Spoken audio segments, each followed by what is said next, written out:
ایک نیکی کا صلہ جنت۔ اللہ تعالیٰ نے حضرت داؤد علیہ السلام کی طرف وحی بھیجی، اے داؤد، بے شک قیامت کے دن ایک بندہ ایک ہی نیکی لائے گا تو میں اس کو جنت میں داخل کر دوں گا۔ حضرت داؤد علیہ السلام نے عرض کیا، اے رب، وہ کون سا بندہ ہوگا؟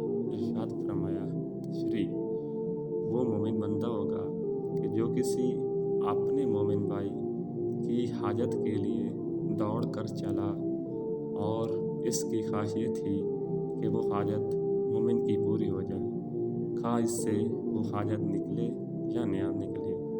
مطلب یہ ہے کہ اس نے کوشش میں کمی نہیں کی، خواہ اس کے ہاتھ سے وہ حاجت پوری ہوئی ہو یا نہیں ہوئی۔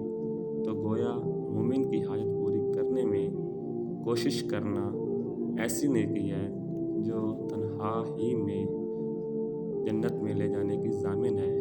تو میرے بھائیوں، ہم سب کو چاہیے کہ ہم ایک دوسرے مسلمان بھائیوں کی حاجت میں، ان کی خواہشات میں پوری کرنے کے لیے ہمیشہ کوشش کرنی چاہیے، تاکہ اللہ تعالیٰ ہمیں بھی مغفرت فرما دے۔